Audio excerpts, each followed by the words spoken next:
Good afternoon. We are starting our session. Distinguished moderator, esteemed panelists, and all the participation. I am Rupesh from the Saudi. It's my great honor to welcome all of you on the day 3 of the 15th South Asia Economic Summit on Leading and Equitable Green Transformation in South Asia. The annual summit has become an important platform for bringing together stakeholders from across the South Asia to discuss and work together. I would like to welcome our esteemed panelists and moderator to the stage for our power session, Green and Sustainable Trade Facilitation in South Asia. The moderation session will be conducted by Dr. Samir Khoriwada, Senior Economics, Asian Development Bank, Philippines. The panelists are Dr. Vaikunth Aryal, former Chief Secretary, Government of Nepal. Please, sir, I would like to welcome you all on the stage. Dr. Pravi De, Professor Research and Information System for Developing Countries, RIS, India. Mr. Ravi Shankar Saiju, Vice Chair and former Joint Secretary, Government of Nepal. Professor Muzaffir Rahman, Distinguished Fellow, Center for Policy Dialogue, CPD, Bangladesh. Ms. Renchen Lazum, Chief Internal Trade Promotion and Facilitation Division, Department of the Trade, Ministry of the Industry, Commerce and Employment, Bhutan. Mr. Arif Kamal Seth, Head of Operation for the Cross-Border Trade, Central Asia, Dynamic Logistics International, Pakistan.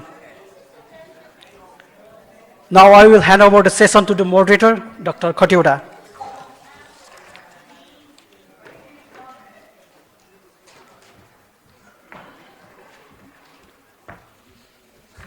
Hello everyone, good afternoon. First of all, it's really nice that we have this session at the South Asia Economic Summit this year.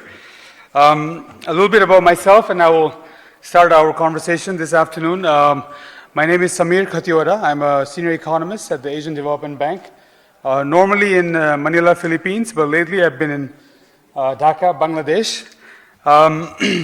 And you might wonder why am I moderating this session? There's a good reason, so I want to give a bit of a context.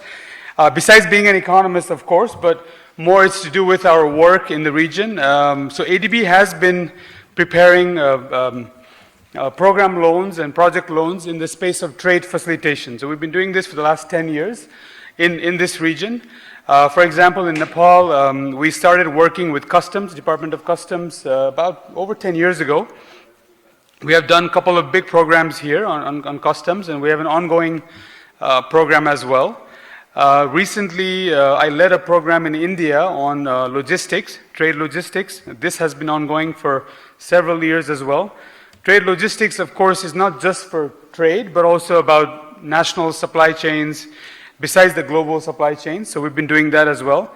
So I've been sent to Bangladesh to actually prepare a logistics program in Bangladesh as well. So we are aiming for this program to be ready by 2026.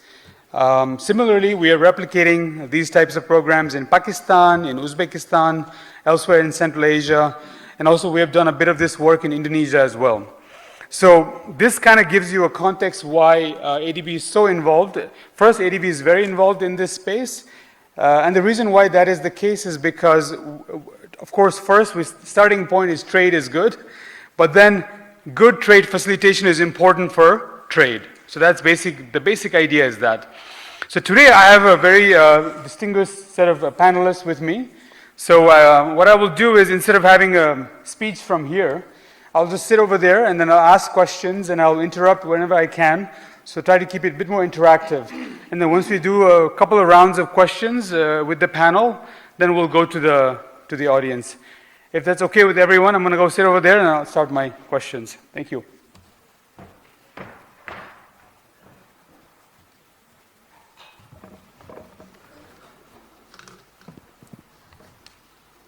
Okay, so I think I'm going to start first from the far left, because we have a colleague from Pakistan, and he actually works in logistics, in trade logistics.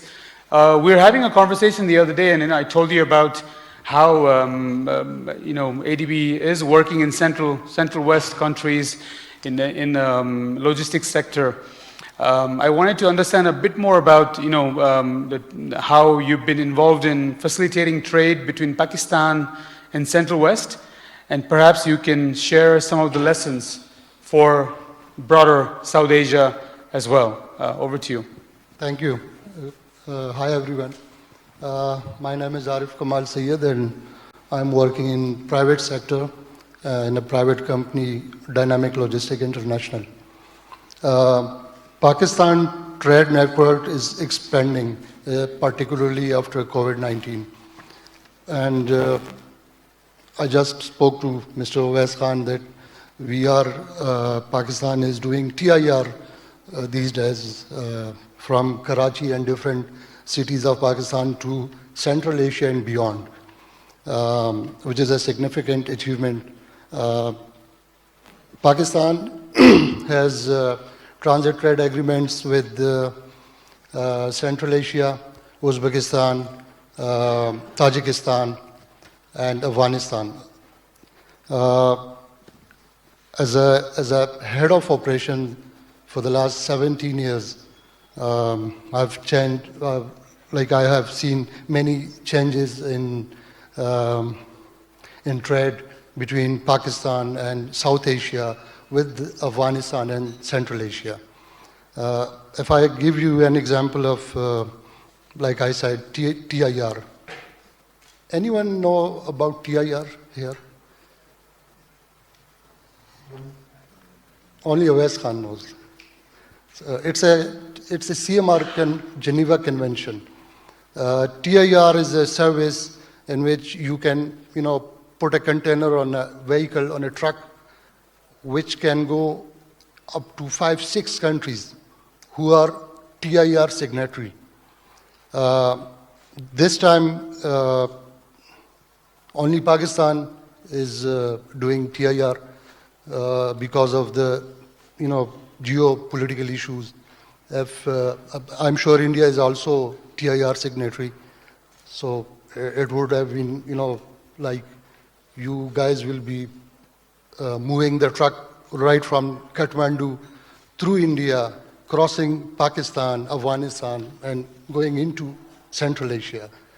And I'm just sharing my experience. I've recently done a shipment of pharmaceuticals from Karachi, Pakistan, to Baku, Azerbaijan. That truck crossed like 5 countries. And there is a sea, a Caspian Sea, if you heard the name. There is a seaport called Aktau Port. And there is a ferry service. To your second question regarding water links, which you asked me yesterday. So there is a ferry service. There are basically 2 rivers.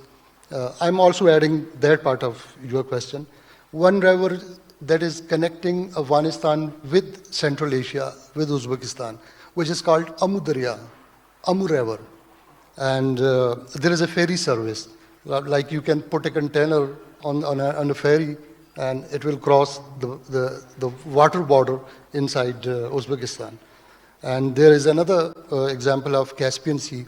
There are 2 options. You can put the container in a ferry, or even you can put the whole truck with the container, and that ferry will take that truck to the other side into Baku, Azerbaijan. I'm just giving you the example. There is also another connectivity which we have done very recently to Turkey, and it was successfully done. The benefit of this service is it is reducing the cost, the delivery time. We did delivery to Turkey in 21 days only, and the cost was around about $8,000. So this is the recent experience I'm sharing with you all. Pakistan has great potential regarding connecting South Asia with Central Asia, but there is, geopolitical issues. There are challenges. There are security issues. CPEC is another project which Pakistan is doing with China, and it's going to be it can also connect South Asia, the whole South Asia, with China, with Central Asia. So it's also going to be a very good project in near future.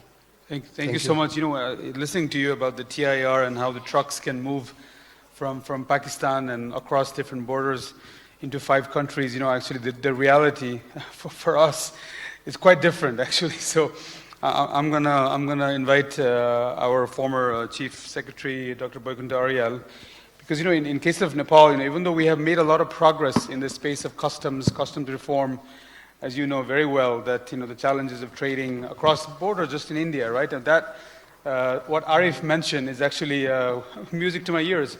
I wish that was the case for our trucks. Right, so could you share a bit about our logistics challenges at the border? Yeah, thank you, Samir, for the question. You are right that one of the major challenges for us is the logistics management for the trade and better trade over there. And of course, we don't have this border connectivity with so many countries, unlike Pakistan or India or any other countries, basically India and some China. And so. But still, there are problems. Logistics management is a bit of problem, and not only the logistics, the related infrastructures, be it the road infrastructure or any other kind of transport infrastructure or the custom infrastructures or whatever, transport management and all these things. These are the part of trade logistics, and these are somehow, I should say that they are not efficient, and so, not efficient as they ought to be, and so. And of course, even what we had, in the past, that until a few years ago, we didn't have the broad understanding on logistics, and we even didn't have a logistics policy. And now we have drafted the logistics policy, and now the government has also formulated it. But still, the full-fledged implementation of this policy is still not happening. And the people around, who are the stakeholders of the trade, they even don't understand what is logistics as well. That's not only with the problem with the government people, but also with the traders and so. That is one part. And even the logistics policy is over there, but the full-fledged implementation is yet to begin. When I was the Chief Secretary, and during my 1-year period, I once headed the steering committee meeting, and then made a number of decisions, and Rabi was with me at that time, and we identified some of the issues, some of the actions that need to be taken care of, and so. But still, the other governance mechanism over there, they are not active, and we were pushing over there, and the government should definitely take care of these things over there. And another thing is, in the adoption of the technology, of course, we have some technology, and thank you, ADB and even the World Bank, that they supported us a lot. And with your support, we carried out custom modernization plan, and with the World Bank's support, we developed some of the infrastructure in the border as well as in the trading routes and so. But the capacity to carry on all those things is still, somehow dwindling. That's why the continue a kind of big push is needed over there. This capacity is not lacking with the government people, but also with the traders also, because they are the one who use the trade facilities, and they are the one who use the technologies that are associated with the trade and so. But with a lot of fanfare and so, we developed national single window. But still, the traders sometimes they escape to enter into that one. And our interagency coordination is also a problem over there. And once the NSW was there, and I was very much hopeful there, because at that time when coordinating with the World Bank and when coordinating with the ADB and so, I was in the Ministry of Finance, and I put a lot of effort to make these projects success. But again, these things are not that much happening. The problem is, the technology itself is sometimes cumbersome, and the people associated with it, they don't want to go with that one, and status quo maintenance is the major problem. And the third one is we also, I mean, in the government also, I am also responsible for that one. We are also, I mean, they're not that very much keen to enhance their capacity, own people's capacity, as well as the traders' capacity. So there are a combination of all these things. That's why the trade facilitation is not that strong in the country. I mean, the green trade facilitation. Otherwise, there are so many other facilitations are there. But my point here is, I mean, when you have the infrastructure, when you have the technology, then you have to be adapted with that. That is the thing. And as Pakistan's case, I also dream the same thing, that our trucks fly over all trading routes, not only in Nepal but also in the bordering countries. Thank you so much, Dr. Ariel. One point I wanted to actually get before I go to Bangladesh, the adoption of new technology, infrastructure. What I've seen this in India, for example.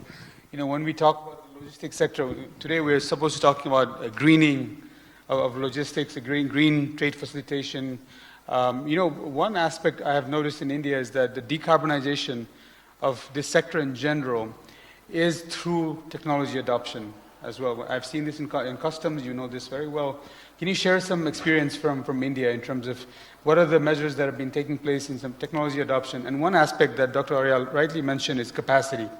Because a lot of times what ends up happening is that you adopt new technology, but if you don't have the right skill set to even use that, then you don't go very far. And I think one example is the Asikuda, the new version of it is nice, but are we empowering our customs officials to use that and leverage that for better trade facilitation?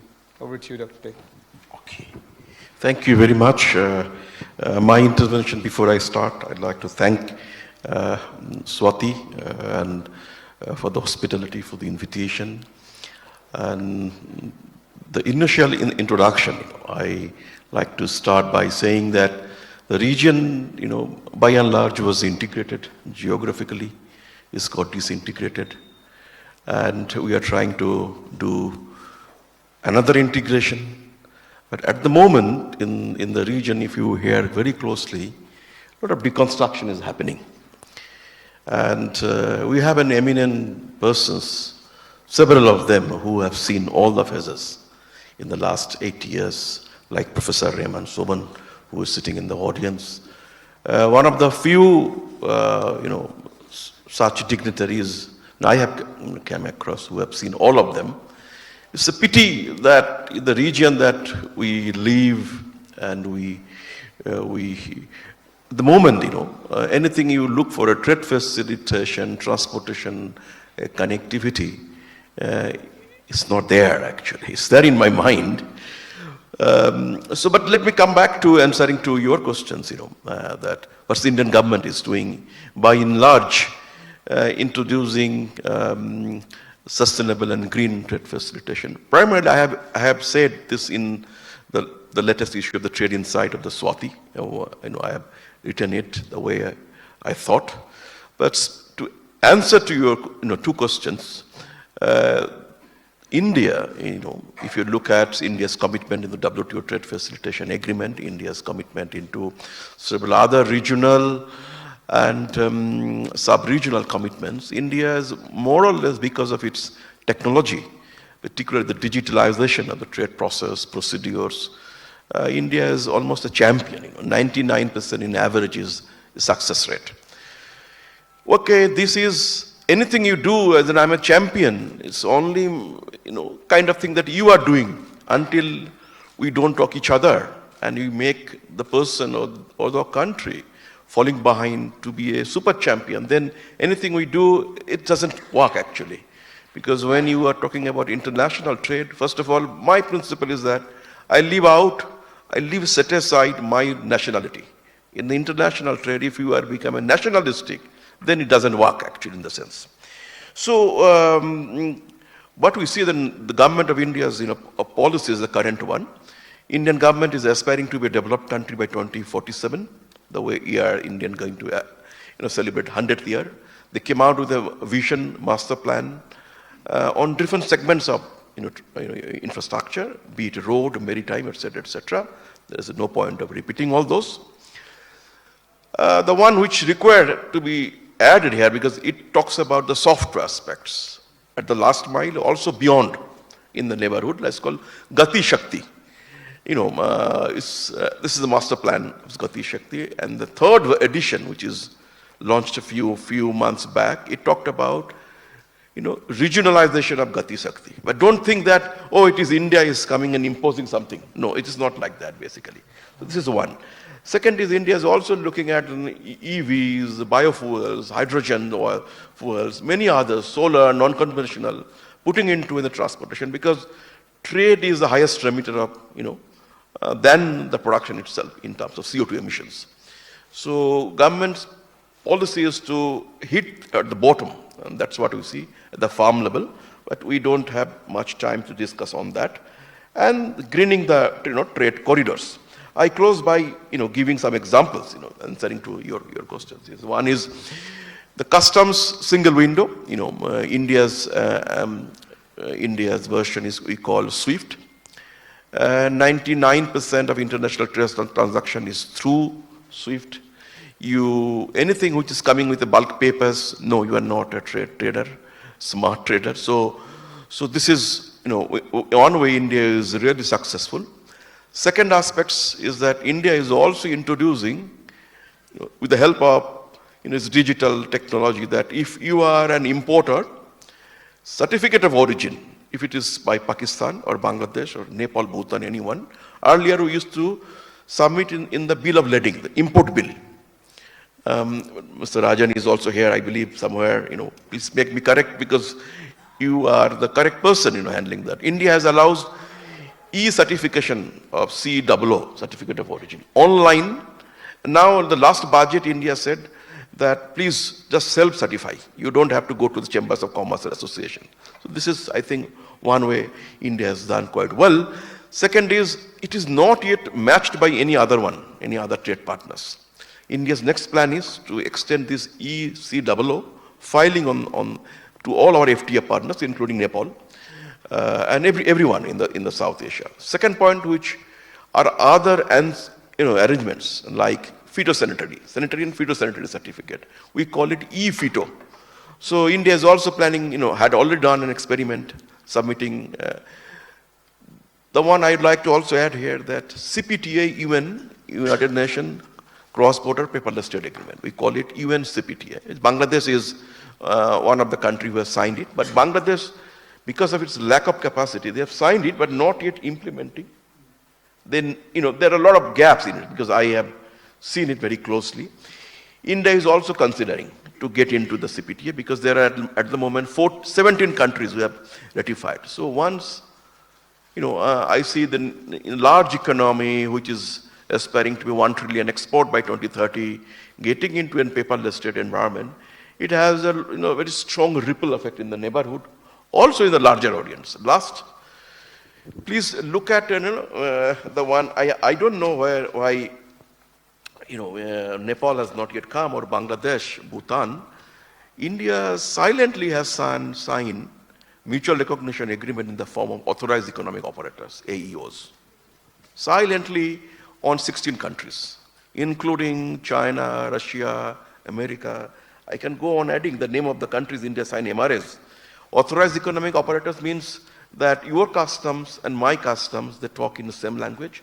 I'm not going to tell import from your country to open the container. I would like to see is there is an arm or there is in goods, That kind of understanding. We call it authorized economic operators between the countries, Korea, Taiwan, USA, UAE, Australia, and Russia. And joint action plan on AEO signed with Singapore, Bahrain, New Zealand, UK, Belarus, and on the BRICS. There are negotiations going on with many countries, but I don't see in the list, none of them from South Asia or the Bay of Bengal. Very strange reasons. It has to be, Rajanji will be able to tell us why. So these are basically India's intervention in the name of technology and the greening and sustainable trade facilitation. Last but not the least, which I think, I need to close by saying that Professor Rehman Sobon, Professor Rehmatullah, who left us, Professor Rehmatullah I'm talking about, they had a dream to connect, entire Asia in a sense. Asian highway, Trans-Asian railway, Asian dry ports, those are ESCAP, vision. But they went farther, integrating the South Asia through different outlets. I think hard infrastructure is equally important because hard infrastructure will give us an opportunity to intervene if there are highest, if there is any kind of intervention required in terms of greening and sustainable infrastructure. If we are not connected at the border, if we are disconnected, our soft infrastructure will remain as a national part of it. So linking each other through hard and soft are both very important. Thank you. Thank you so much. I think one aspect in customs, one thing that I've noticed in India, which you know better, is where the officials at customs are also better equipped, better skilled. There's efforts to train them in new systems. That's what I've noticed as well. But your point, just to pick up on what you said earlier in terms of India's recent efforts, but South Asia is nowhere in the picture. There are other countries, and I think that kind of it tells a lot about trade within our region, right? The reason why our interregional trade is such a small fraction, I think has a lot to do with that. I think I'm going to go to Professor Rahman about Bangladesh. In Bangladesh, recently we've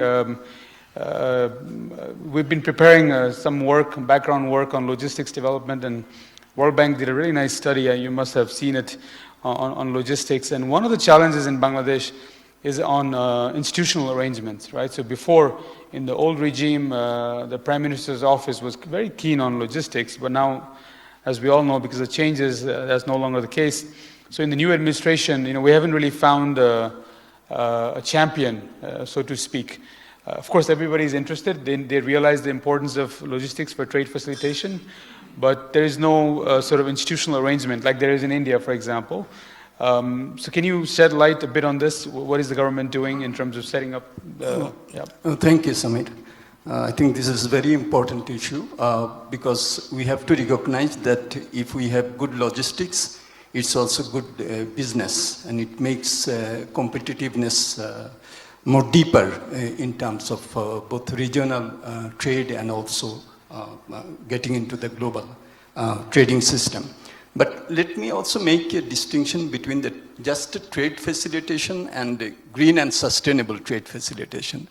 And let me make the comment that there is in WTO trade facilitation agreement, and under that we are trying to do the compliance, and what you have just mentioned, logistics policy is also a part of that, particularly because Bangladesh, Nepal will be graduating in 2026. Bhutan has just graduated in December 2023. So they have come into another regime, where there will have to be a lot of compliance in terms of the WTO trade facilitation agreement. So from that perspective, it is becoming a compelling issue. It's not a choice anymore, as it was when we were, just in the group of LDCs. So it's very important that we have not only the policies, but also institutions which own the policies and implement those.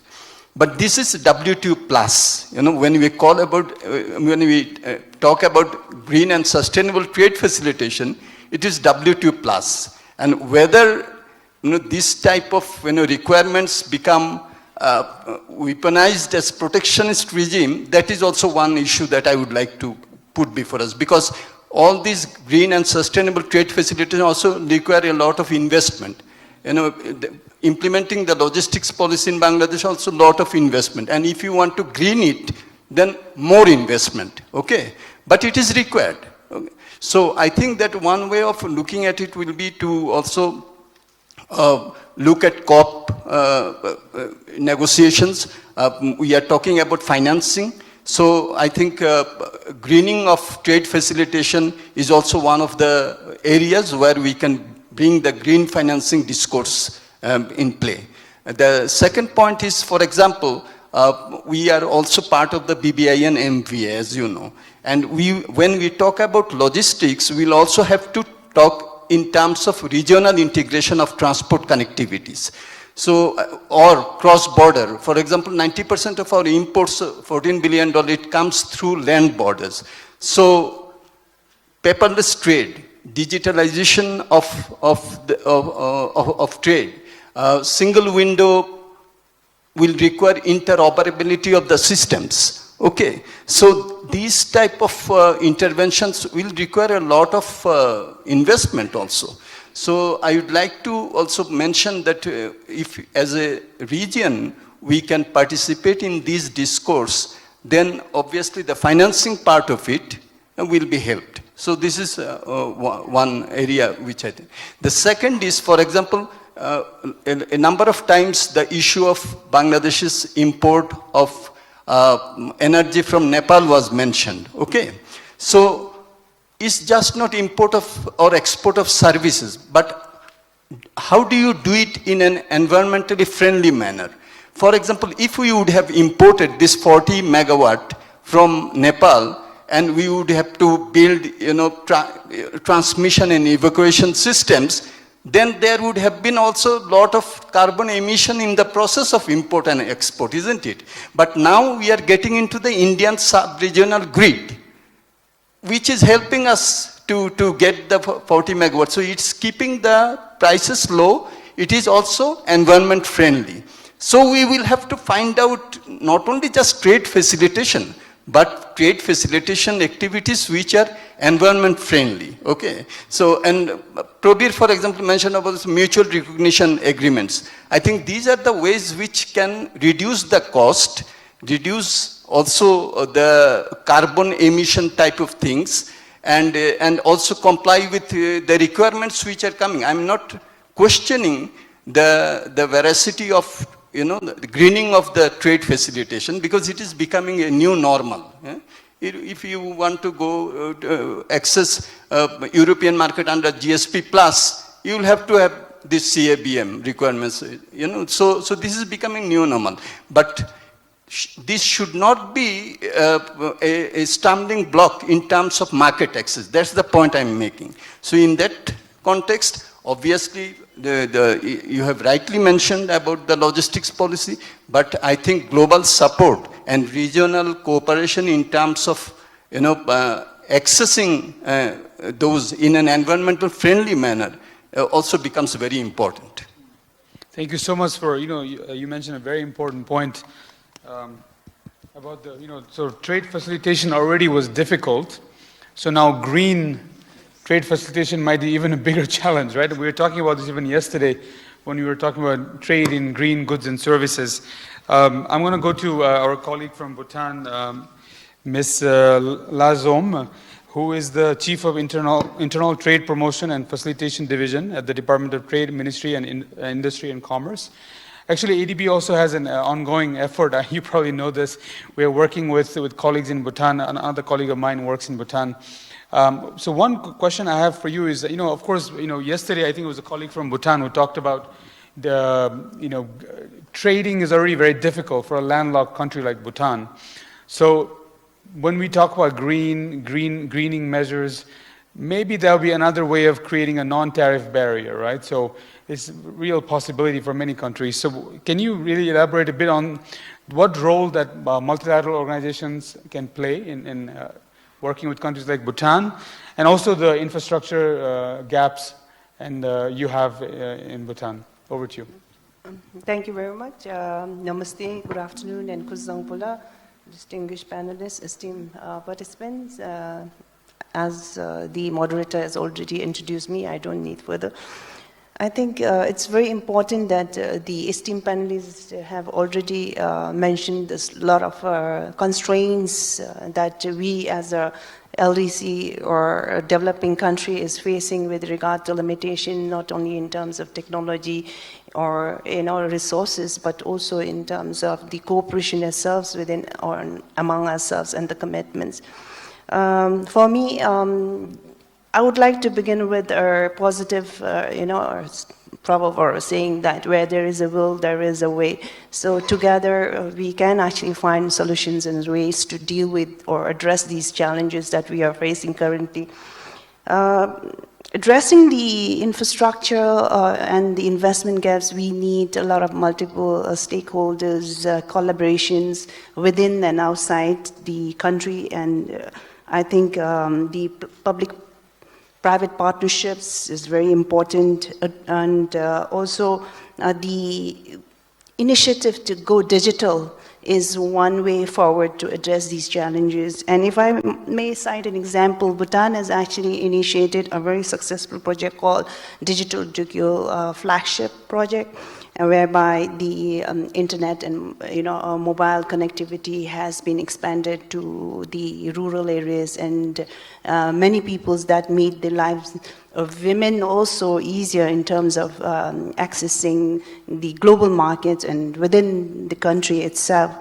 The Bhutan integrated taxation systems has also significantly streamlined the taxation procedures and improved the efficiency in terms of good clearance at the entry and exit port. That's another way, and we have also engaged a lot of private sector in a small-scale manner. For instance, in the telecom sector, Hitachi Cell and Bhutan Telecom have penetrated with mobile that actually is setting the ground ready for digital trade or e-commerce in the country. In terms of the integration of advanced technical infrastructures, I think the automation in the customs, not only from the soft system, but also the infrastructure in terms of the regional cooperation having harmonized system, the standards, having AI tools adopted to see or detect any risks, consignments that would actually improve the efficiency in the clearance of the consignments, are areas where we can actually improve and bridge the gaps that we are currently facing. Now, coming to the first question, which is with regard to the role of multilateral organization, I think there's much more the multilateral organization could do in terms of advancing these initiatives, especially green sustainable trade. Not saying that you have not done it. I think we are very much acknowledging the support that has been granted, but there are many other opportunities in terms of coming up with a regional framework like what ASEAN UNCFTA has done, a harmonized system for cross-border trade. One area could be maybe a fund that you could have for the region, South Asian region, to support the initiatives. And also, I thought the multimodal transport system could be another area where air, road, and then I see the future in inland water. While in Nepal and in Bhutan may at this moment think that is not related, but I personally feel that Bhutan and Nepal could actually take advantage of this, inland waterways transport system and make our logistics costs very efficient and competitive in the market. I think my time is up, and I'll leave this and maybe get later if there's any other. Thank you. Thank you so much. I'll come back to you on this, but thank you for raising this point about multimodal transport system and the role of inland waterways. Actually, when we talk about decarbonization, shifting towards other modes of transport, especially inland waterways, railways will be very important. And when you look at even in a big country like India, when you look at the freight movement, and I think Rajanji is in the audience, you would know this better, but 6% of cargo moves by road, about 30-something moves by rail, and with ship, it's very small, 3%. The fraction is very small, right? So I think we could do more in that space. I completely agree with you. Leveraging inland waterways would be a good way to green this sector to begin with. I'm going to now come to Raviji, who has been working in this space in Nepal for a long time. He retired as Joint Secretary from our government. Raviji, so I wanted to ask you, I know you've been working in the region, in Bangladesh, also in other parts of South Asia. How do you see in terms of, how can we develop a regional strategy to promote first multimodal transport. I think that is more, I think, a sovereign's job in the country. Specific efforts is important, but in terms of having a regional strategy for greening trade facilitation, promoting a green and sustainable trade facilitation, how do you see this? Over to you. Thank you. Definitely a lot of initiation is going on from the regional part of Hawaii, just like Monsur has already highlighted the BBIN issues also. BBIN, actually the agreement we signed in 2015, still we are working on its protocol part. A lot of, I mean, in the protocol, if you go through the protocol, you can find out a lot of issues has been addressed in that part. There is some confusion also, but it can be solved. No problem on that part. So what I see that, definitely the connectivity among the South Asian countries is very crucial. We have to do a lot for the greening it, isn't it, from the point of view of more sustainable part. Just I want to highlight here, just like for the seamless movement and even for the decarbonization, we should more focus on, the electronic vehicle part also, whether it is possible or not. But Nepal is, requesting Government of India to develop the electrified rail in all the part, just like in the Birgans, there is no electric line. Even in the Biratnagar also there is no electric line, and they have requested the electric line over there. That is one part. And recently, then one study is also going on, ADB is doing, regarding the railway line from Bangladesh to Kathmandu and Nepal also. And the study has not completed, I think, within 2-3 months it will be completed. That is also focusing on the electrified line. That is another part. And other part is for the seamless movement. In the BBIN, definitely the tracking system is mandatory in the BBIN person. And in the Nepal's India side, in the Nepal, India, we are also using this electronic cargo tracking system, the railway system. And it has substantially reduced the paper requirement. Previously, we have to submit all the paper document in the gateway port. Now it has been reduced to from 6 to 2, and only 2 documents that has to be uploaded in the website, not in the paper. That is also another development. But it has to be, used in other areas, just like in road also. In road transport, it has not been used till now. And Government of Nepal has requested Government of India to materialize it. There are some issues raised by the our freight forwarders and transporters also regarding because the only one operator is using this giving service to the ECTS, using ECTS Nepal. They want to have a multiple one so that there should be competitions. But so far I know, when Vaikuntha sir was Commerce Secretary, we had a meeting in the Delhi with the CBIC chair at that time. If you remember Vaikuntha sir, at that time they are ready to open it for a multiple operators, isn't it? But it should be, used in all the way, and not only in the transit cargo, but in the bilateral cargo also. That is one point. Another point also I want to add here. During the several meetings with the CBIC and even with the Ministry of Commerce in India, after utilizing this ECTS in the initial phase, they were also, agree. I mean, they say that if we materialize it on a mandatory way in the all transit and even in the bilateral cargo, they are ready to open up all the routes for, Nepal.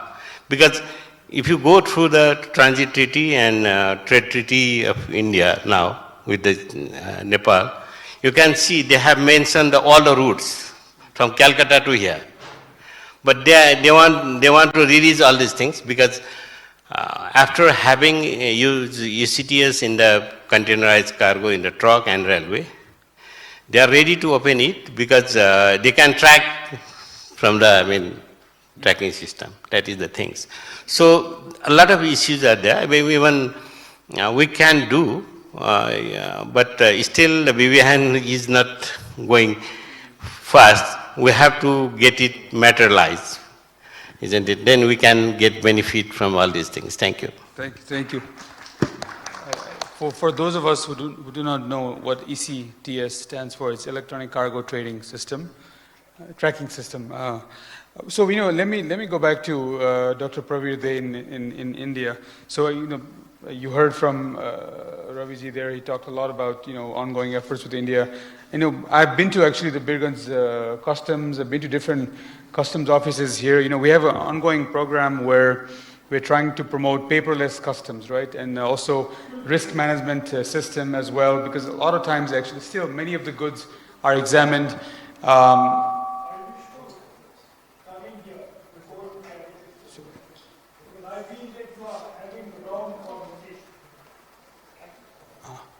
Okay. Sure.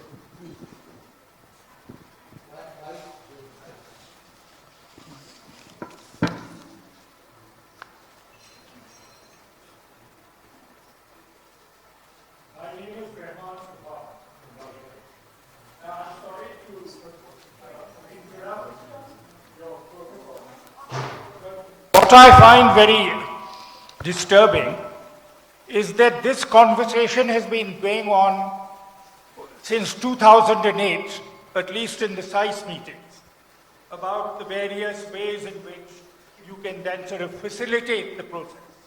As far as facilitation issues are going on, it has been going on since the 1980s and the 1990s.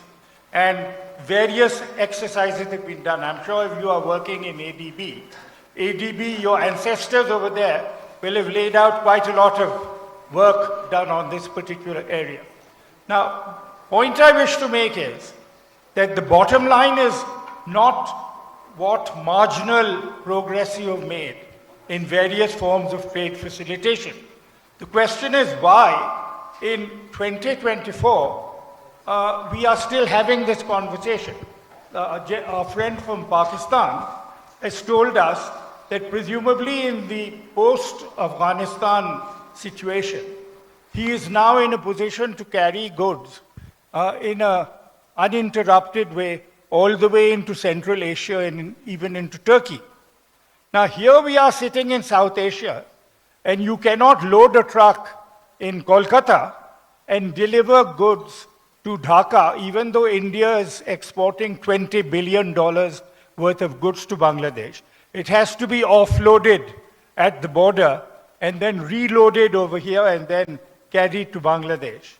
The Nepal-Bangladesh connection of smooth transit coming through is still a conversation in progress. Every time 5 inches of progress have been registered. But the question, once again, of goods coming straight from Nepal and not having to be offloaded at the border and coming here. I remember discussing in the 1990s the proposition that Nepal and Bhutan should not be regarded as any longer as landlocked countries because their natural ports should be Chittagong and Mongla, and that they should be able to use the ports of Chittagong and Mongla in the same way that Bangladeshis use it, in the same way that Hungarians use the ports of Marseille and Rotterdam. But this is a conversation of the 1980s. And what the hell are we doing talking about this in 2024 and still talking about? So the question which you should be examining and discussing today is why, for God's sake, have we not made this progress? What is the problem? Is not the software. The problem is why the hardware interruptions have not been completed. Why then the human software has not really been put in place? So who is responsible? Is it software? Is it hardware? Or is it human beings? Or is it the security agencies? I wish to have an intelligent and research presentation made in the next meeting of SAES, which will in fact actually tell us and explain to us what is the problem. I can guarantee you that by the time the next SAES meeting takes place in Islamabad, we will not have progressed 1 inch, and nothing will be coming from Bhutan. All those fruits and everything else which come over there, which would be coming in container trucks very smoothly straight to the markets in Dhaka. And our fertilizer should be going to Kathmandu, again in container trucks without interruption, and billions of dollars of goods should be coming here. Nothing will have happened, but not certainly by... So unless we have a satisfactory answer, I see this as a completely fruitless sort of conversation which is going on. Sorry. Thank you for that, but the thing is, so look, I agree with you completely, 100%, Professor Rahman, but my question to all of you, right, so the thing is, I think you've hit the nail, but we have to work with the situation that we are in, geopolitical, whatever it is. So the reality is what it is, because still to this day, I can tell you, 66% of cargo moves by truck, and you know the roads in Nepal. You know the roads in India, right? This is one reality. The other reality is 2/3 of goods at our border get stopped and checked physically. Whose job is it to not check them physically? Why can we not use risk management system? Why can we not use all the new systems we have available? We say it on paper that we are using them, but we're not using them. No, I don't know. Here's the thing. I don't have the answer. I wish I had the answer. I don't have the answer. All I'm telling you is this. So the thing is, we have to work with the reality on the ground. Professor, look, with all due respect, what you are saying, I agree 1,000%. There's no disagreement there. But what I'm trying to get at from this gentleman and lady over there is that given the current situation, what can we do better? Right? I wish there was no conflict between Pakistan and India. I wish there was no disagreement between Bangladesh and India, but that's above my pay grade. I cannot get into that. What I can get into is the marginal changes we can make to facilitate trade in our region. And I think we can do that. We can do that if we adopt these systems that we have announced, we have signed, we have signed treaties, we have signed agreements, BBIN, great initiative on paper. Is it going anywhere? Well, I think the honest answer is somewhere else.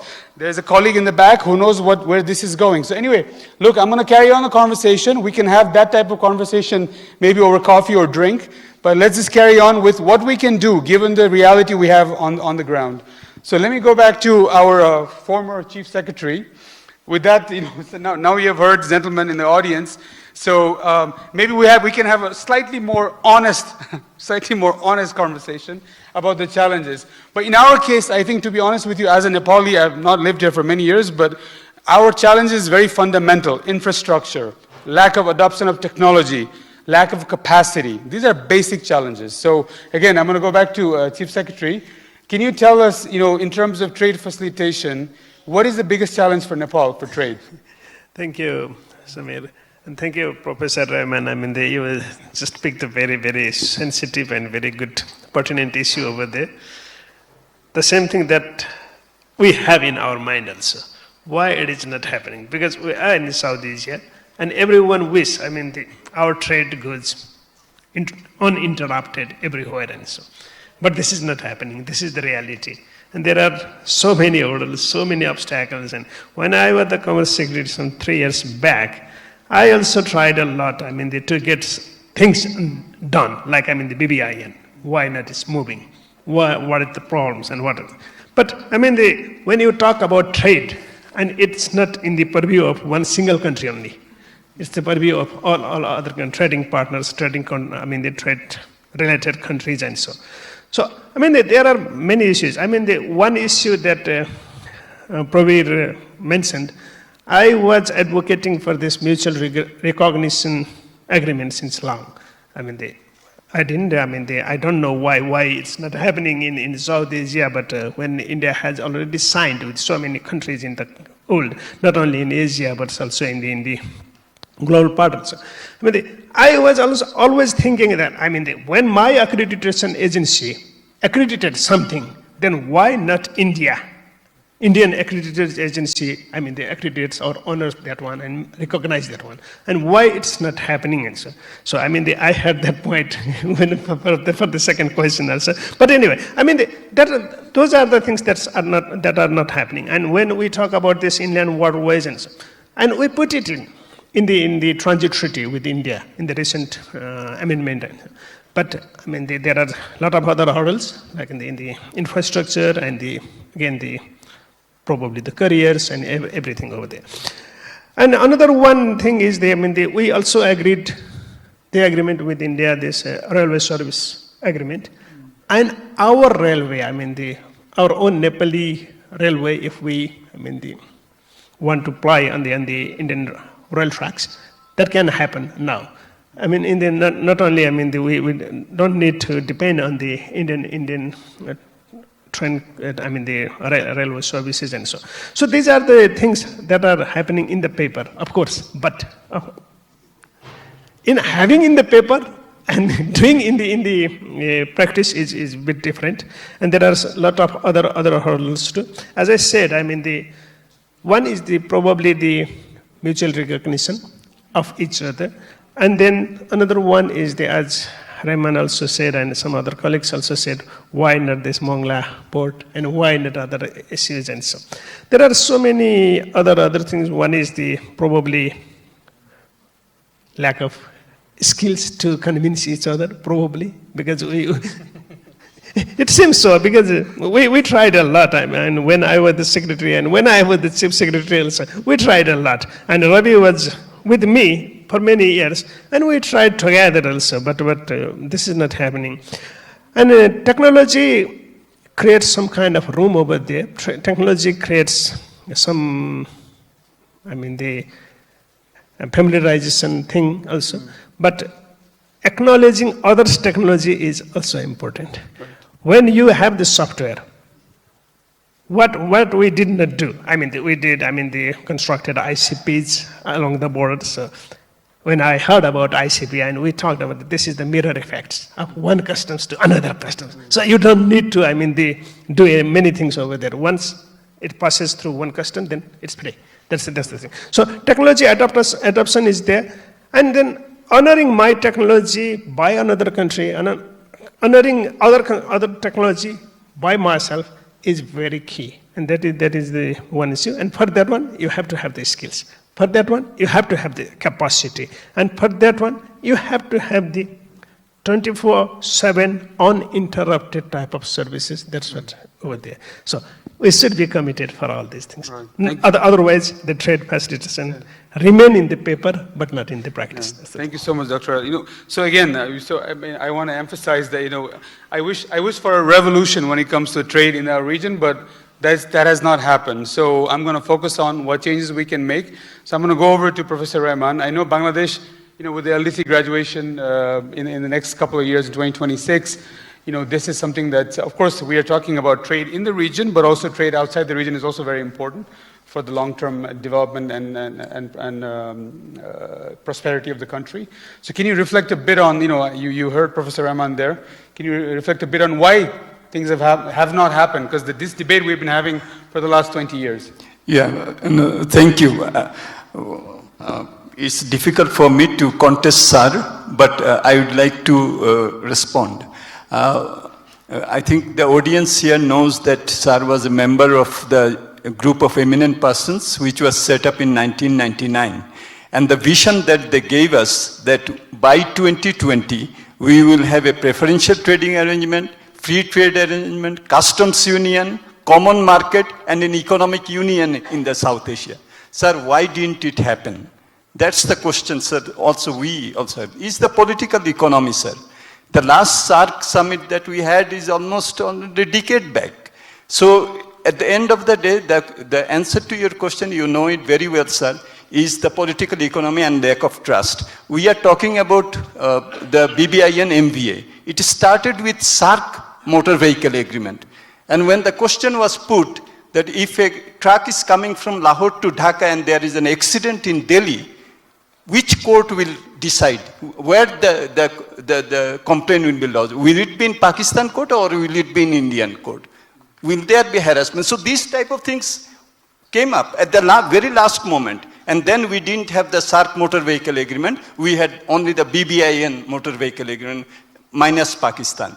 So I think that it's the political economy which is very important. But moderator, you have said very rightly, I think, that what we can do, not being hostage to this political economy, and as sir very rightly mentioned, one of the key elements of this political economy is so-called security concern. When we were talking about, the connectivity through Bangladesh to Northeast, the question was asked whether there will be arms going to the Northeast from Western India or the soldiers will be going there. So, but there are solutions to this. You can track and trace. You can have computerized, wagons which can detect whether there is arms going or soldiers going. So I think that there are solutions, logistic solutions within our country and cross-border. The challenge for us is how can we make it interoperable?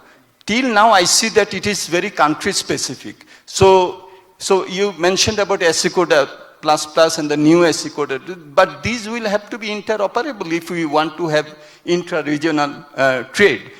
But these are cost-reducing, cost-effective.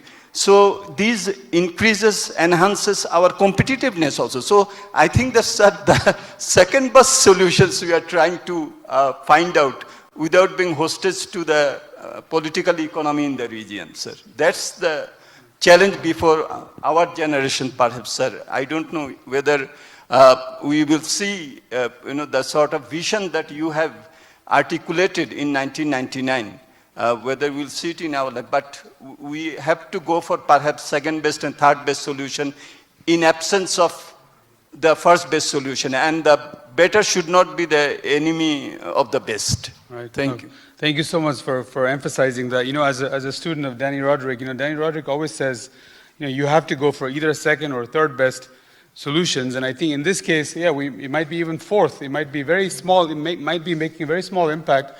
But nonetheless, if it's making an impact, I think we can live with that. But anyway, let me go to Bhutan and then I'll go to Pakistan.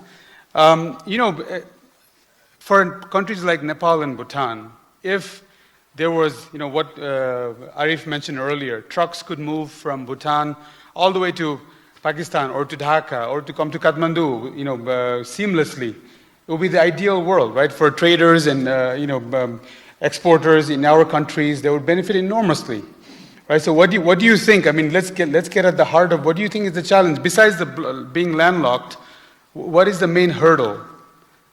Leaving aside the geopolitical issue, of course, yeah. Am I audible? Yeah. I think the key issue is, the gentlemen from the audience have also raised why we have not actually achieved the goal that we have set decades ago. It's basically, I would say, three main things apart from the geopolitics is the regulatory bottlenecks that each country has had adopted in the past and have the difficulty in making the necessary changes to make the ground reality, to situation where we would like to see. The second thing is in terms of the enforcement and clarity, even if we have these regulations or institutional regulatory in place, but the enforcement agencies and people are different on the ground, and it's not translated when it is being enforced in the exit and entry. That is another one. And then all boils down to the capacity again. Did we have the proper training, the transmissions of these agreements that has been reached amongst the countries? So these are the major three bottlenecks I would like to highlight. And then in terms of achievement, if I have time, I would highlight three things. We have come a far way, I would say.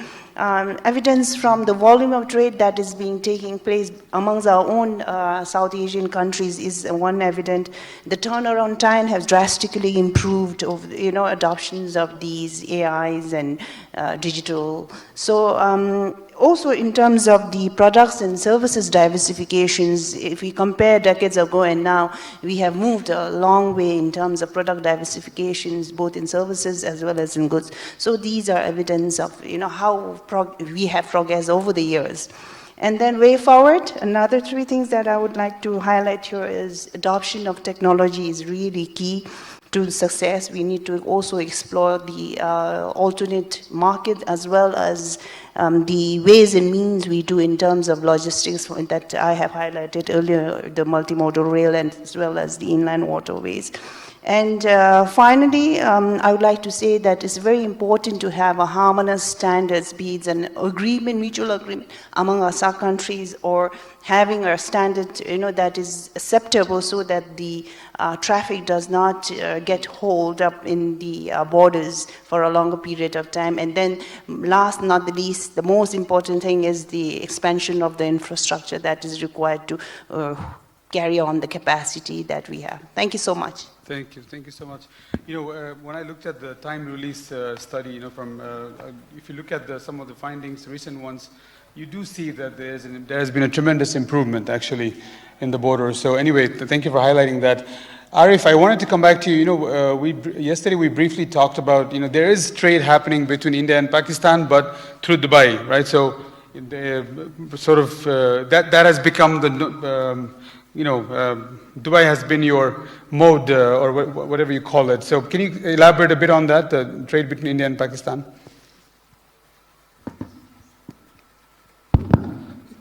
Thank you. Actually, there is no direct cross-border trade between Pakistan and India due to many reasons.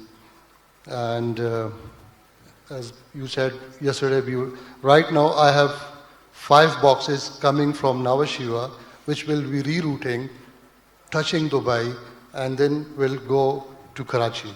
So this is very unfortunate. Like Sir Rahman said that, and you also correctly replied that there are political issues and actually India, I'm especially taking example of India and Bangladesh. As I'm working for Central Asia and Afghanistan, particularly for Central Asia and Uzbekistan, there are many traders from India and from Bangladesh who are working with Uzbek traders. And, but like I said, shipments are rerouting, coming via Dubai through Karachi port. But there is no direct cross-border trade, even with India and also Bangladesh. So, and also the regional trade, SAFTA, I think, between the SAARC countries, that is also not functional. And the only reason is geopolitical tension. So, this is my point. So, Dr. Day, back to you. I know you've been working a lot in the area of customs and some of the efforts at decarbonization in this sector, but the broader question that was raised earlier in terms of why the interregional trade within our region in South Asia hasn't picked up as we had expected, and we keep having the same conversation. What's your take on that? This is a very old question. And the audience are very well informed, and I have hardly anything to add. Pradeep Mehta ji has a better answer. As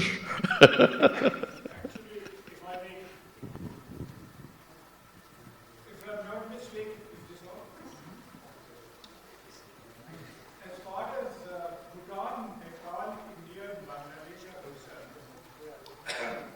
there is no political economic issue involved in the same way as it is between India and Pakistan. In fact, Bangladesh and India for the last 17 years have had the best possible relationship. And we have had perfectly good relationships with Nepal and Bhutan.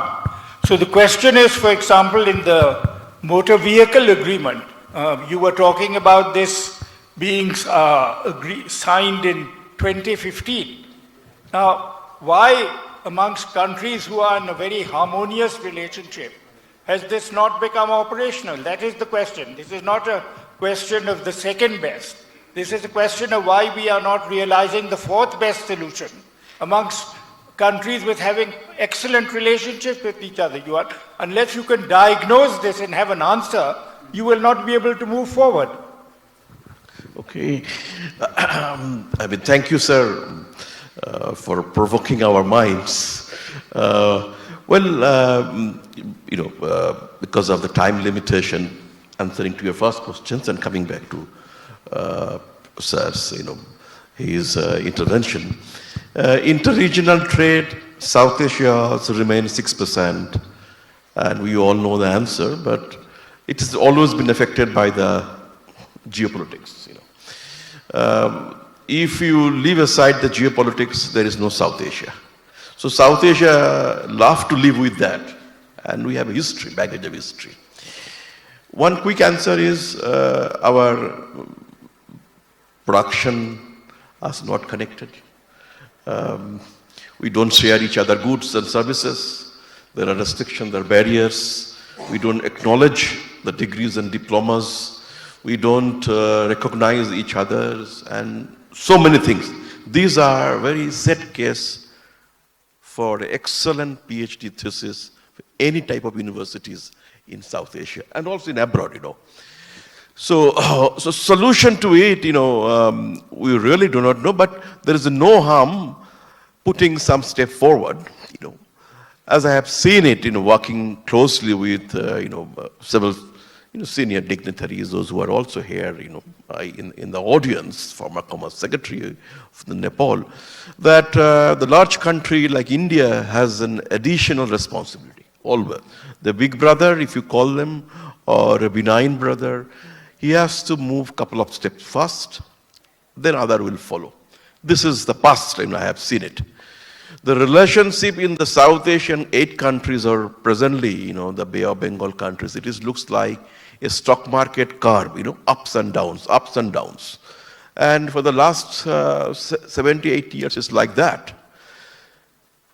Well, in the process, if we see that a common progress among all the countries, I see one is the digitalization part. Everyone, the 7, 8 countries have done quite phenomenally. Pakistan is a great example that it has done almost about 80% of its commitment in terms of digitalization of trade facilitation. Pakistan is a case which is introduced much before many others, custom single window. There are a lot of things to learn from each other. So digitalization, making the trade more green, sustainable, I see some progress. Now, as I said in my opening remarks, that where we need to intervene, what Professor Sebon said, that in the BBIN, where there are no political or much political disputes or things, motor vehicle agreement, there is Bhutan, already left it. So 3 countries, they can easily start. But what I heard through the negotiators, that the negotiated motor vehicle agreement and its protocols need to be renegotiated. And if we don't do the renegotiation for the goods side, at least start with the passenger, because our routes are identified. So this is some progress I have seen. Last, on the border, where India, Bangladesh are working very closely, the border infrastructure. For your information, our border posts have been converted into an integrated check post, ICP in short. And out of the 16 ICPs, 8 ICPs have been made green, by the way. And we can go on debate in the tea and coffee break time, which are those. Out of the 16 ICPs, several of them are putting the gender issue in the front. So some progress has been done. India, Bangladesh is a great example, working in the border, on the border post coordination, Bangladesh Land Port Authority, India's Land Port Authority of India. And I'm sure, Nepal, I know that BBIN context, Nepal is coming up, so also Bhutan. I see greater amount of coordination is required. Plus the one 2025. Bhutan is getting ready with their custom single window. India has already done. Nepal is progressing well. Bangladesh is getting ready.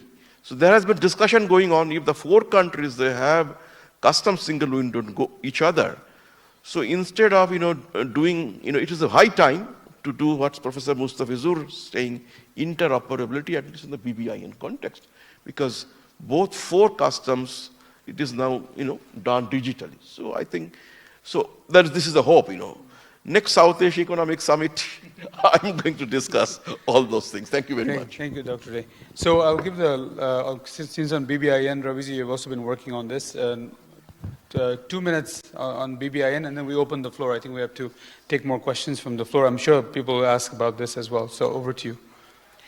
Well, why hasn't it, so how can we make it work? So why hasn't it worked? That's the main question. No, actually, technological solution is there. Definitely, we agreed on that part. All the problem solutions are there. And even harmonization on the procedure and even the some rules and regulation is necessary. That is also necessary. But beside that, harmonization in the thinking and mindset of the decision maker among these countries is also necessary, I think so, because we have seen, same thing, same regulation, they interpret in a different way. That has also created, I have seen that when I was in the Ministry of Commerce at that time. That is one thing. Definitely in the BBIN part, the passenger protocol was well ahead. That was almost finalized, concluded. There is no problem on that part. But still, the cargo protocol is still going on, negotiation is going on. There are some issues, no doubt on that part, but that can be solved. Presently what the countries had agreed to pilot it for at least 1 year. Actually, Nepal proposed that part and for piloting it for at least 6 to 1 year, because if there is some gaps arises during the implementation of the protocol, then that could be amended again and make it full-fledged operation. That is the one part that we can do. So definitely, BBIN could give some solution for the seamless movement, because we have seen the seamless movement of this consignment is going on very well in the East Asian countries and even in the European countries. Why not in South Asian countries? We have a lot of, inter-regional trade we can do. Besides, due to the lack of all these things, we are paying a much cost on that part. If you go through the costing part, I just want to highlight the Nepal-Bangladesh cost. One of the studies done by World Bank and this is UNISCAP. You can find out in the UNISCAP's website that the inter-regional trade cost, beside the customs, between Bangladesh and China is 170%. But if you focus on only agricultural goods, it's around 730%. It's very high. But with India, we have only 95% for the overall cost. But agricultural cost is around 150, I think. So that is the scenario that we have. Bangladesh is not far, but we are paying that much cost. There are a lot of issues there that I'm just telling. We need to have the harmonize the rules and regulations that we have, and harmonization of the thinking among the people. Because I want to just highlight one issue over here. Yes, we are facing a lot of problems even with the Bangladesh trade going through the Fulbari. A lot of issues are there in the Fulbari border and even the Bangladesh. We are providing on-arrival visa for Bangladesh in our Kakarbita, but Bangladesh is not providing that kind of facilities for Nepalese people in Bangladesh. We are requesting Bangladesh from the very beginning. When I was there, I won several meetings, I raised these issues, but that was not solved. That is one part. Another part is actually what's happened. That this going through this from Kakarbita to Banglaban, that the provision is mentioned in the transit treaty between India and China, India and Nepal. That has been mentioned over there. And that was very old. In the previous transit treaty was also there. That has been mentioned, same thing in the recent transit treaty also. And the same thing copied, regarding the weight restriction. And that was moving very well. The infrastructure has been developed, very good infrastructure now we have. And easily the high loaded consignment was also coming from Bangladesh. Recently, last year, what's happened? One of the custom official changed from in the Indian custom official who came in the Fulbari. He went through the old treaty, isn't it? Old, and he restricted the weight restriction up to the 10 ton. And that hindered our trade between India and Nepal and Bangladesh. These things happens. That's why I'm saying mindset need to be changed. Thank you. Thank you, Raviji. So, the thing is, to answer your question, I think what I'm hearing is that it's very simple. Actually, it's about capacity. It's about, capacity of public sector. Even in our case in Nepal, the civil servants change so often that once they have learned something about, our rules and regulations, they're gone to different ministry, different department. That's sort of a basic problem that we have. But anyway, on that happy note, let's open the panel to the floor and we take some questions. We'll start from here. Do you have a mic there?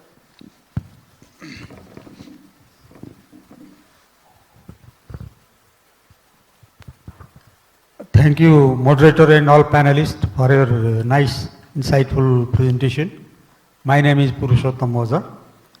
Of course, Professor Rahman Shoban has rightly pointed out that the whole things in our region is not moving. What I see that it is moving at a very slow pace. What I see is that the regional arrangement of SAFTA or SARC and the BIMSTEC, it is almost stalled. And the BBIN is also moving at a very slow pace. Some progress has been made on bilateral basis, as Raviji has also pointed out that we have had some arrangement made with the neighboring country India in respect of the rail service agreement, amendment in the rail service agreement, transit agreement and all these things. So, Mustafizur Rahman, you have rightly pointed out about the additional burden that we have to bear on account of the greening trade facilitation. Of course, we have not been able to pursue the arrangement made in WTO trade facilitation agreement, but greening it will add additional burden to the countries. So I think, do you think that, question to Mustafizur Rahman, do you think that we need to address the things and we need to approach to WTO for rewriting or revisiting the provisions of the WTO trade facilitation agreement on a greening context? That is a question to you. And second, my question is to Arif. You have pointed out about the application of TIR convention on movement of goods from Pakistan to Central Asian countries. Actually, Pakistan, our neighboring countries, India and Bangladesh, they are all members of TIR convention, but we are not. And just I am interested to know what sort of movement do you foresee in moving containers from the seaport to the hinterland under the TIR convention rather than from our conventional methods? I mean the security guarantee, and if the goods are lost or pilfered on the way, how do you recover it? What sort of security arrangement is made? That is your questions. And of course, the third, it is Pravirdi, you have pointed out that the customs automations and the digitization, it has been done domestically in Nepal, in India, as well as in Bangladesh, but we have not been able to connect to each other. and the things has come up that it is all due to this political economy, but Professor Rahman Sovan has rightly pointed out that we have very harmonious relationship. Still we don't have the things moving. So I think what sort of things, what I think that India is the biggest neighbor and having common border with all three countries, I mean Bhutan, Bangladesh and Nepal, I think India should take the lead in having this implementation of the trade facilitation arrangement among our countries. Thank you. Thank you. Maybe we take a couple more from the audience. Anybody else has a question?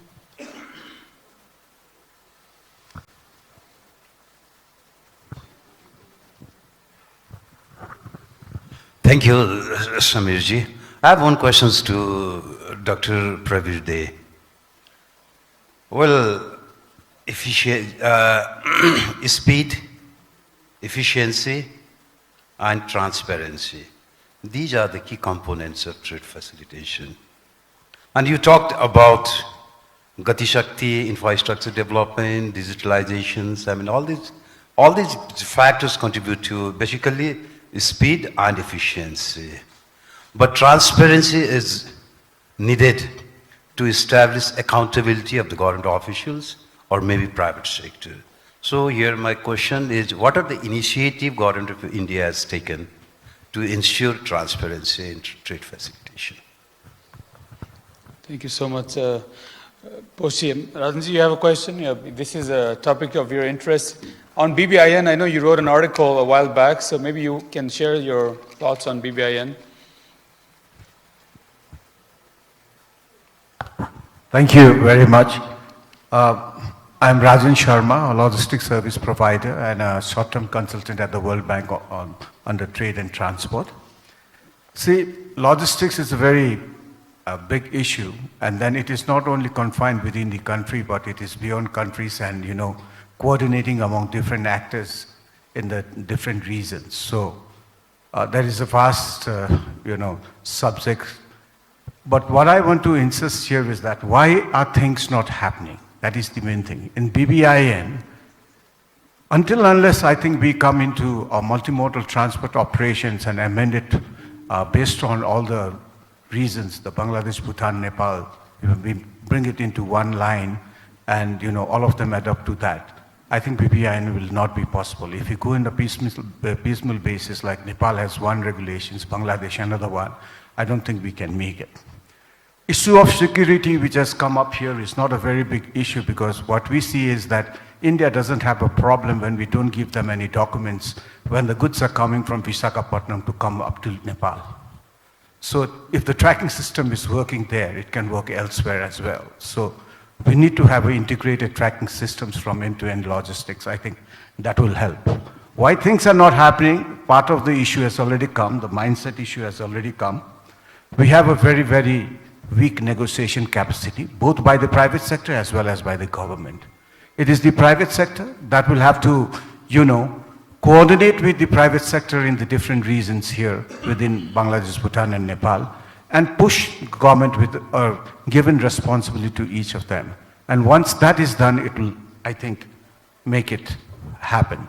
So that's it from my side at the moment. And the BBIN is a better option than going to BIMSTEC or anything, because it will give us some sort of a pilot sort of a work for us to get the feel. And I think it is a very much doable thing. And then to stick into some roots and then, talk about security in this age where automation and, IT and AI is, coming up so fast, I think it'll be foolish in the part of any countries that are involved in the trade. Thank you. Thank you, Rajanji. So maybe I'll go back to the panel. We have 10 minutes left. So there were a few questions. There was one on the slow pace of BBIN. This was a question for, I forgot who the question was for. There was one for Arif on the TIR. There was one question for Dr. Rahman, actually, right, Professor Rahman? And there was a question also for Dr. Dey as well on efficiency, transparency, by Poshji. And then the one point on multimodal transport, of course, multimodal transport is very important for even BBIN to work well. So maybe then I'll invite Dr. Ariel and Raviji as well. So maybe let's start with Professor Rahman. Thank you, audience, for those questions. Very important.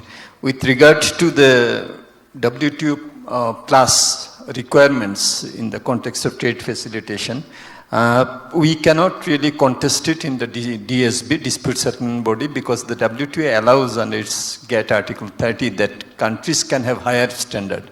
And that's where the SPS, TBT standards which European Union has, which are WTO plus, and we cannot contest that. So here also, I think that that we cannot contest it. If, for example, European Union has the CBAM requirement, CO2 emission requirement for market access, which they will be implementing from 2027. So I think the other point is that the brands and buyers are also having their own standards, okay, which are WTO plus. So they are also, it's up to the brands and buyers whether they will,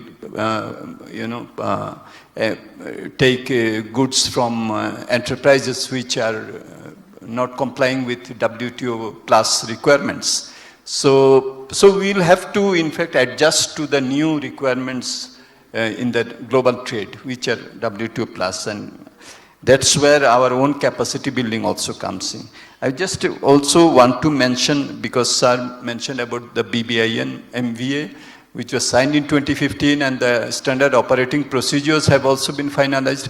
One problem, sir, you will remember, you see the bilateral trade is asymmetric. So if, for example, we import for $15–16 billion from India, trucks come from India, they will want to take goods from Bangladesh to India as well. We export only $2 billion. So they would also displace some of Bangladesh's transporters. Sir, you remember, sir, you suggested, and Dr. Rahmatullah also, to form joint venture transport companies in order to address this problem.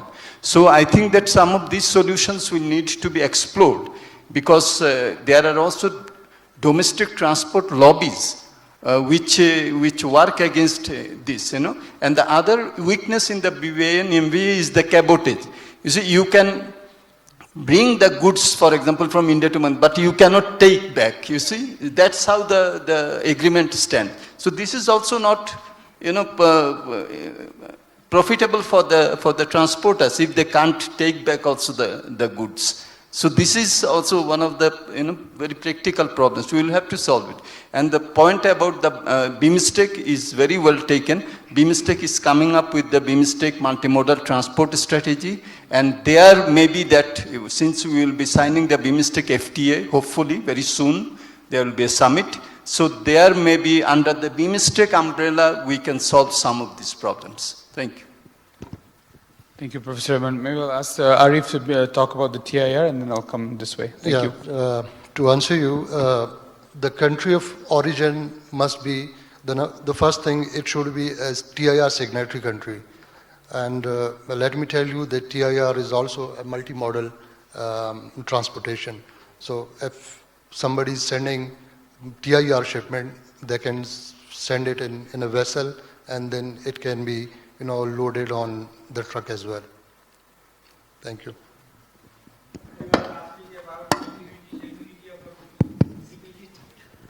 Sorry? Security?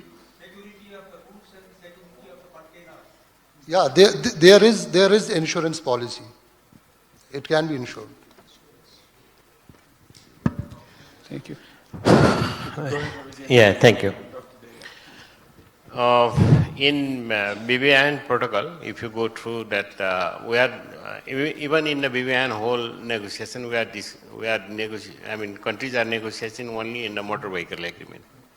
So still they have not discussed about a multimodality over there. That is the main things.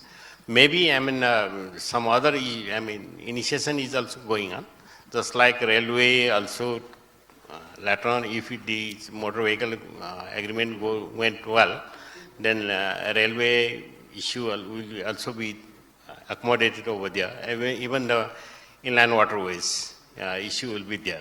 So I think at that time, definitely we can discuss on the multimodality in the BBIN also. But I want to highlight one thing over here.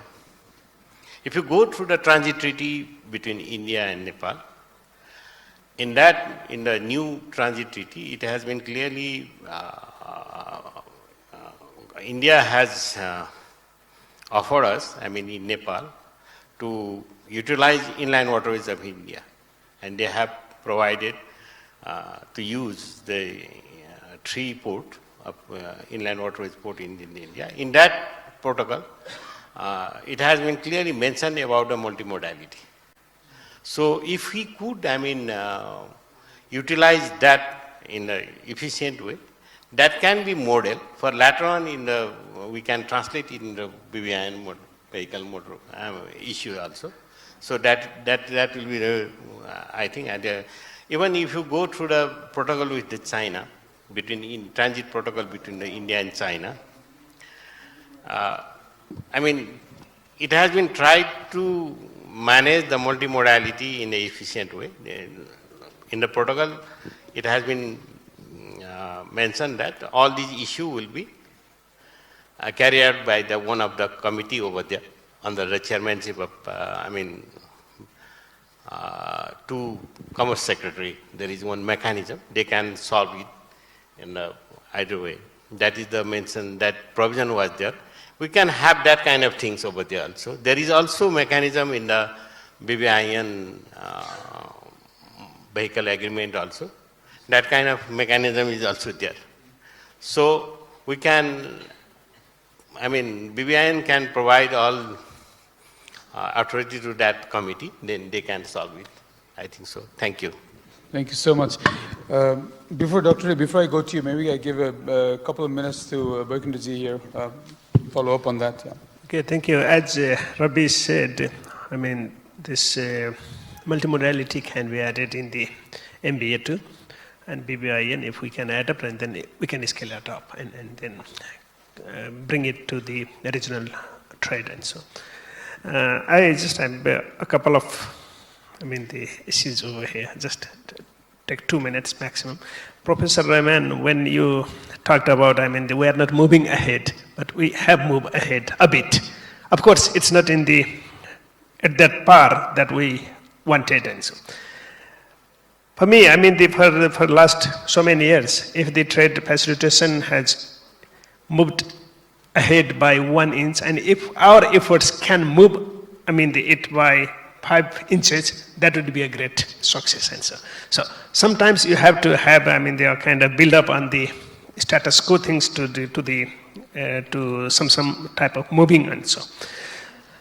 For me, the ECTS, that's what we talked about. It's still in the railway only, and if it can be implemented in the truck vehicles also, and that would be a great leap for us. When the seamless trade happens by trucks and so, because the trade, this volume is bit high in the truck vehicles too. So that is one part. And for the overall trade facilitation and overall the trade integration in the region, a couple of issues that can be dealt with. I believe. The one is the BBIN MBA. Let's start with passengers vehicle, and we can complete the negotiation as Dr. Day said. The renegotiation and renegotiation. So many times. Instead of doing so, complete the negotiation and start with that one, and then scale it up to multimodality. That can help a lot. And the systems that, as Professor in the panel also mentioned about the interoperable systems, and when we have this single windows in 4 countries, and then if we can make it interoperable, that would be a great leap. Then seamless trade can happen. And I still favor this mutual recognition agreement. The government should, the governments in the region should also, they need to look at it, because as we were talking about the accreditation, as we we're talking about the degrees, diplomas, and everything. And once, I mean, it is recognized by other countries, and that would be a great success. And whatever agreements that we have already signed, whatever treaties that we have already signed, if we, I mean, they stick on them, and then they stick with the honest implementation, that would be that would help a lot. And efficiency, that Dr. Pose also mentioned about the efficiency in the system, not only with the government, not only with the public sector, but also with the private sector, and in the broad management. That is key. And capacity, that's what I was raising from the beginning here. Capacity of not only the public sector, but private sector is also over there. As I mentioned, I mean, the single window is there, but private sector's capacity to utilize it and then to get benefited is still lacking over there. Maybe this is part of the government's side weakness also. My part also was there probably, because we didn't capacitate them. We just, they imposed the things. So, the trade doesn't happen if we impose the things, but if we capacitate all the trade patterns and all the stakeholders and the actors over there. That's my point. Thank you. Thank you so much, Bhaginji. Over to you, Doctor. Yeah, quickly to answer to Purushottamji's, the questions is very quickly, that whatever we have done so far within our national, but cross-border part is really a bit challenging and missing. It is really a fact. And it took almost about 20 years, if I may be wrong, people in the audience may correct, that import from third country through Calcutta and Haldia port for the Nepal, how long it took time to make it a seamless through. It is now, but it took 20 years, you're getting into a CTD, acknowledgement, etc., the whole story. So when we try to bring the cross-border part of the trade facilitation, our performance according to the UN trade facilitation database, 2023 survey indicates only 53%. An average all South Asian, South and Southwest Asian countries. We haven't done, but this is something we need to do. So quickly, if the countries, they hooked into a common transit system, it's a kind of a common customs, then interventions at the border will be less and less. I think this is doable. That's what using the technology. We can go on, and discuss. Second point to answer to Professor Pandey's questions, on the transparency.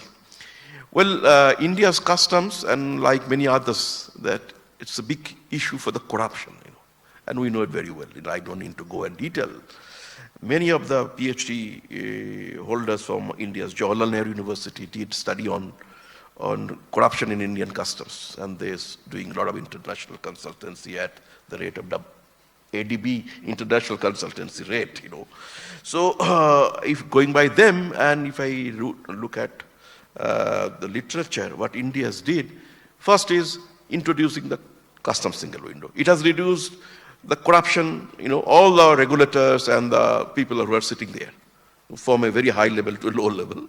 That brings lots of transparency. Second is availability of information, different documents, which are uploaded and on the notification WTO, also through our internal systems, very real-time basis, and in multiple languages within us. I'm talking about. This has also, helped in terms of reaching out to the importer, exporter through custom house agents and freight forwarder, etc. And the process has been digitalized. It is every day. There are apps of different. We get the message in the mobile phone that this notification is issued by Nepal Customs. Just look at it, the way one like to be.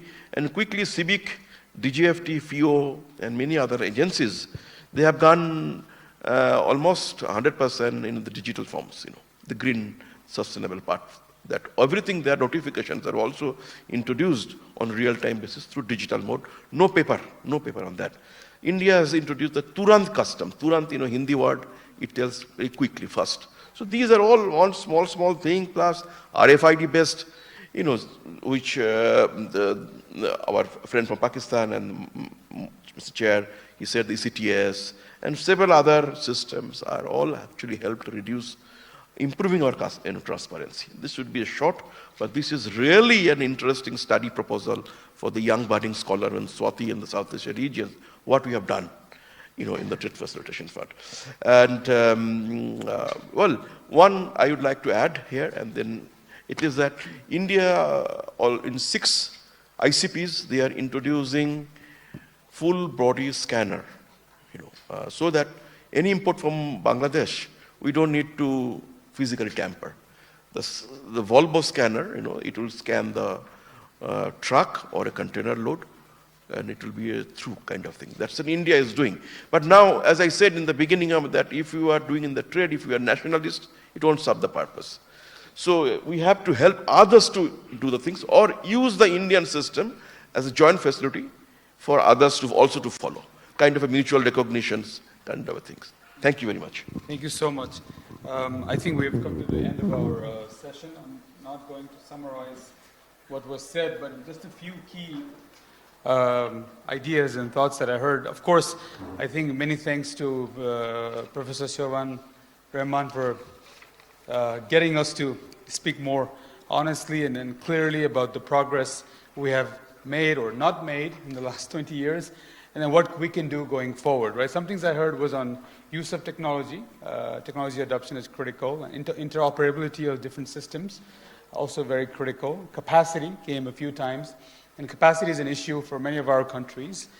Similarly, the treaties and agreements that we have signed, putting that into force, into implementation, not just making speeches and signing papers, but also implementing them.